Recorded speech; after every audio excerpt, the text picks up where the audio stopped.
Hi there, Virgos. Welcome to your weekly reading. So let's get into your reading here. I feel like the major focus for the next 7 days deals heavily with cooperation. Okay, I feel like you have somebody in your midst that is a little bit difficult to compromise with and to work with. I see the energy of somebody who is dragging their feet, like they're very slow to act, and I feel in the more extreme sense they could be a little bit lazy, and then in a milder sense they can just take their sweet time. They don't really do things with a lot of urgency, and so I see this image of a polar bear, and it's just sitting in one place, and it's just snacking on the salmon, and it's not really doing much. And I feel like you're nudging the bear. You're like, get going, get moving, do this, do that. And I feel like the person is just taking their sweet time. They don't do things with a big sense of urgency. I feel like things around your home environment could be, not as clean, as orderly, and as organized as you need it to be in order to function. And I feel like this is your office. This can also be your home environment. I feel like somebody's leaving stuff out, dishes, dirty laundry, and they're not really pulling their weight or doing their due diligence to pick up after themselves and to, chip in with the housework. I also feel like there might be a lot of work from your end where the house chores and things like that is neglected. And it's showing up greatly in this card here, the Empress. She rules the home, and she rules like a neat and orderly environment. And this is pretty much, owning your space, claiming your space, and putting things away where they belong. And I feel like you're coming to a head, you're coming into conflict with another person that you might share space with. So if you're co-parenting, you could also be, sharing that space. If you're working with another person and you're sharing an office, or if you're sharing a cubicle, there could be a lot of invasion of your space, noise violation, lack of orderliness, and things like that. And I also feel like you're doing your part to really take care of the home environment here with the Queen of Pentacles, and the other person with the Five of Pentacles, they're not really chipping in. So there's like disputes and arguments about space, about orderliness, about cleanliness in the home front. In your love relationships, what I feel though is there's a need to compromise. Okay, there's a need to kind of like, I see a lot of discussions and talks between you and your partner about big goals and big plans. Where are we going to live? Where are we going to buy property? When are we going to settle down? When are we going to, start building a family? So I see you and your partner talking a lot about plans, dreams, aspirations. If you're not in a committed relationship, I see you're getting to know somebody, and you're finding out, about their dreams, their passion, their long-term goals, and about where they're planning to be, what they see themselves doing in about 5 years time, 3 years time. And I feel that the person that you're dealing with, we have here a fire sign, Sagittarius, Aries, or Leo. This is somebody who is, a leader in their own right. Okay, so this is somebody that leads the way, that takes charge, that takes a lot of initiative. When it's in the reverse position, it's somebody who might be going through some type of a inner conflict, or some type of they're experiencing some type of blockage in their own life, and they're questioning their sense of direction. They're questioning, what are my skills? What am I really good at? What do I really want to do? I see this as somebody who is who has a lot of ideas, and I feel like they initiate or start a lot of things, start a lot of projects, start a lot of get the ball rolling on many things, but they might have difficulties finishing them. So you're dealing with someone who's a little bit scattered, and I feel like unless They take the time to really figure out their strengths, their weaknesses, their passions, and the things that they don't want to do. It's going to be really hard for this person to arrive at a sense of direction when it comes to overall plans and how you fit into their life goals and how you fit as a relationship partner into their life trajectories. And if this is a partner already, I feel like, they're having some type of a inner, like a mini, I would say a mini crisis, where they're still trying to figure out, things in their own lives. They're trying to wrap up one chapter of their lives. They're trying to finish up something. For some of you, this could be the partner dealing with school. For others, it could be they're trying to get out of a divorce, or they're trying to separate themselves from, a situation like an ex, or finalizing some type of a divorce or separation with their ex-partner. And then for others, it's like they're trying to get published, they're trying to get things moving in that direction, just so that they can have that clarity and that certainty in their lives so that they can begin anew. And so I feel like there are a lot of discussions about, how we kind of fit together in each other's future plans. So there's a lot of compromise, there's a lot of discussions, and there's a lot of emphasis on building. Compromise is the key word here. So I definitely feel you've got somebody that you really care about, you want to build with. They want to build with you. They see a lot of potential in you, and they're trying to make things work. For some of you, I also feel like attraction and flirtation in the work environment, and you're trying to keep things very professional, mainly because there are other people around. And I feel like you're being really smart about it because, work for you, you guys are like the workaholics of the zodiac. And so work is always going to be on the front burner for you. And even if you feel like the attraction with a coworker, with a supervisor, with the boss, you're going to keep things, professional either way. But I do see this element about you talking to somebody a lot about projects, a lot about work, a lot about dreams, aspirations in the work environment, what you want to do for the next 3 years, how you're planning to, I hear like professional development. So there are a lot of discussions about that between you and a crush in a work environment as well.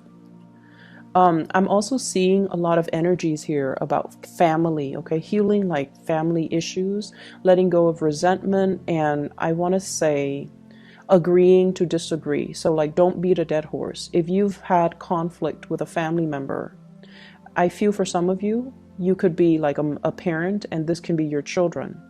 Or you could be the child, and there might be conflict with the parents.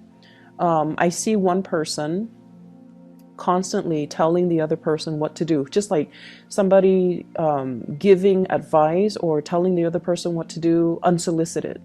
And I feel like somebody patronizing another person and treating them like a child and not giving them the freedom to make their own mistakes, and trying to steer them in the direction that you want to go rather than in the direction that they want to go. So this can be you to a child, or a parent to you. So I feel like a lot of that, there's like resentment. And I feel like when you meet up with this person, for the first 10 minutes, things can go really, really well. Hey, how are you? I've been thinking about you. What have you been up to? And then past that 15-minute mark, conflict starts to arise. They would say something, and you feel like it's a criticism, or you feel like it's you feel like it's kind of like them digging at you. But I don't feel that it's meant to be that way. I feel like they're just very concerned. And so don't get too defensive. Hear what they have to say, and just envision yourself. A lot of the times when we deal with family members, we have too much history with each other.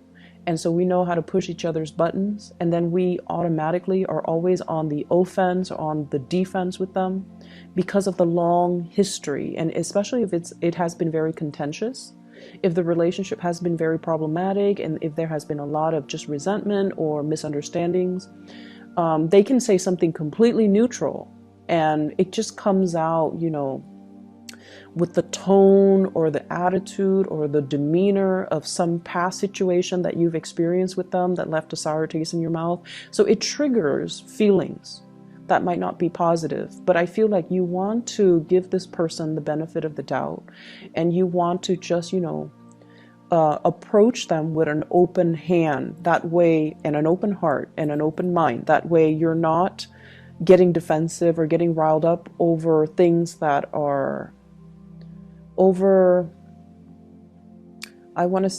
imagined slights. Okay, so I hope that makes sense. The Five of Wands, this is once again conflict, and it's a person against a tree. Different species communicate differently, and so I feel like there has been a lot of misunderstanding between you and a person, and I feel like the distance, you might live far away from them, so you don't see them on a regular basis, but when you see them, it starts out fine for the first few minutes, and then after that it just descends into chaos. And there's they're trying to make amends. They're trying to do like a peace offering. They're trying to reach out just to communicate with you, just to see what you're up to, because they do care, and they're not looking for a fight. The tree is backing down. Okay, so the person's not really looking for a fight, and so I feel that you should take what they say with a grain of salt, and let your guard down a little bit and don't be defensive. I feel like the distance between the two of you, and I also feel like this might be a family type of a contentious family relationship where you really, really care about each other. And the more you care, the harder it is to be objective, right? And so let your walls down, okay? She's got her mask on. She's listening to her intuition. She's got the sword in front of her, so she's kind of like got her walls up. And so the advice with this card is all about, listening to your higher self. Let go of the imagined slight, let go of the resentment, especially as it relates to, dealing with family members. I'm also seeing as well, this is the next 7 days is all about communication clearing up. Okay, so clearing up of old energy, clearing up of communication. You're talking to another person about plans for travel, and it is the holiday season here in the US, so I feel like there are a lot of travel arrangements, a lot of plans being hatched out between people. I'm going to come to see you. When are you available? And I see many of you are taking the time to see parents, which is great.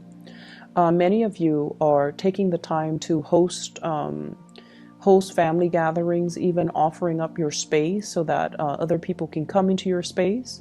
And I feel like in the spirit of opening up your space, opening up your home, opening up your heart, opening up your hands, I feel like it can be very conducive for healing and for, breakthroughs in communication.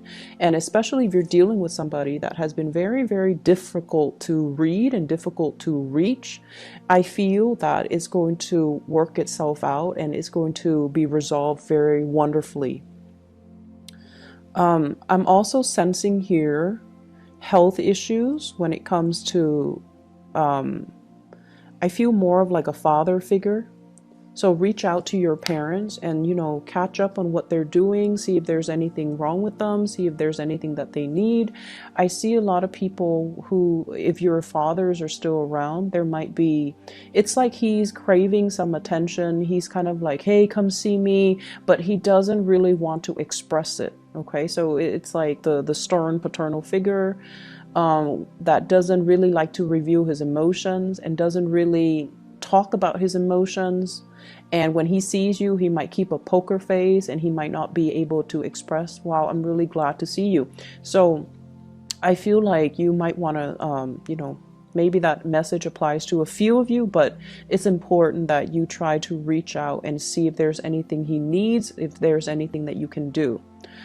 The last thing that I see coming into the picture here, we have here the Page of Coins. And this is a card about learning. So this is the Page of Pentacles. This is a card about acquiring new knowledge, learning, possibly even being in an environment where you're attending a lot of training seminars, where you are coming into contact with people who are really, really knowledgeable in their field, and they're kind of lighting a spark of inspiration from within you. So they're giving you ideas and snippets and inspiration. And I feel like you have somebody in your midst that's very knowledgeable about, whatever they're training you on. I feel a lot of it is about expansion. So it could be like, career development. It could also be, like financial planning, taking control of your financial future, how to accumulate more money, how to invest. You're doing some type of a course, you're doing some type of learning. And I feel like whatever you're learning, I see you with a group of people that you really get along with, that you really enjoy their company, and everyone is there to build something, to learn something, and to get something out of it, to make the most of the situation. And with this situation, I feel like whatever you put in is what you're going to get out. So I feel like there are a lot of activities for group work. I also feel like you're going to come away with it, from it, with a lot of knowledge and a lot of skills to help yourself professionally. I also see this element here about being very, very, like stage fright is what I'm getting. Putting on a brave face, even though you might be experiencing stage fright or social anxiety, feeling like people around you have so much to offer and feeling like you might be lacking. This is a typical Virgoan trait, feeling like, you're not good enough, feeling like you don't have enough to offer, feeling like your voice doesn't matter, and feeling like, I don't know, I don't want to say it, I don't want to ask that question. What if people think, I'm being silly? What if people think I'm stupid? What if people laugh at me? So there's a lot of social anxiety. If you're along with a big group of people and you're afraid to speak up, you're afraid to ask questions, don't be. Whatever question that you have, I'm pretty sure other people have the same question. So it just takes one person to break the ice, okay? So I hope the reading has been helpful for you, Virgos. Once again, I am very sorry that I am late with this reading. I hope it resonates, and I'll see you guys in about, next week, next Wednesday. All right, take care.